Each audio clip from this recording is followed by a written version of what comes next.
Hello दोस्तों, कैसे हैं आप सभी। क्या आप भी बनाना चाहते हैं YouTube पे इस तरह का वीडियो, तो हमारे चैनल को सब्सक्राइब कर दीजिए। क्या आपको पता है, यह संतोषजनक तो है कि मेडिकल प्रवेश की अखिल भारतीय परीक्षा अर्थात नीट के रिजल्ट को लेकर जो सवाल उठे, उनका जवाब तलाशने के लिए शिक्षा मंत्रालय ने संघ लोक सेवा आयोग के पूर्व अध्यक्ष की अगुवाई में 4 सदस्यीय कमेटी गठित कर दी।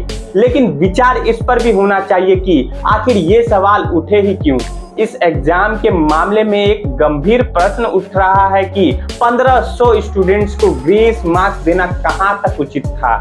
इन ग्रेस मार्क्स के कारण 67 स्टूडेंट्स को जिस तरह पहली रैंक मिली, वह इसलिए सामान्य बात नहीं, क्योंकि पिछले वर्ष ऐसे केवल 2 स्टूडेंट्स थे जिन्हें 100% नंबर हासिल हुए थे।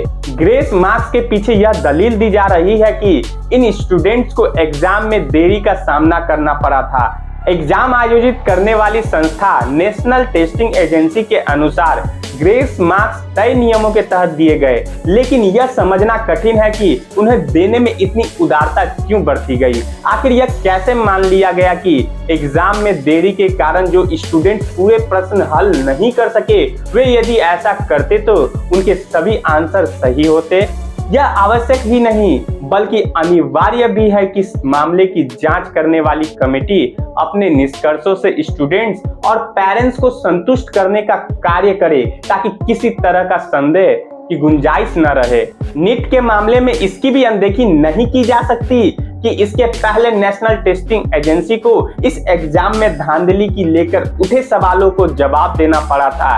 ऐसा इसलिए करना पड़ा था क्योंकि बिहार में एग्जाम में धांधली को लेकर कुछ लोगों को गिरफ्तार किया गया था। यह निराशाजनक है कि नेशनल टेस्टिंग एजेंसी अपेक्षाओं पर खरी नहीं उतर रही है। नीट की सत्यता को लेकर उठे सवाल कितने व्यापक प्रभाव डालने वाले हैं, इसका अनुमान इससे लगाया जा सकता है कि इस एग्जाम में इस वर्ष करीब 24 लाख स्टूडेंट बैठे थे।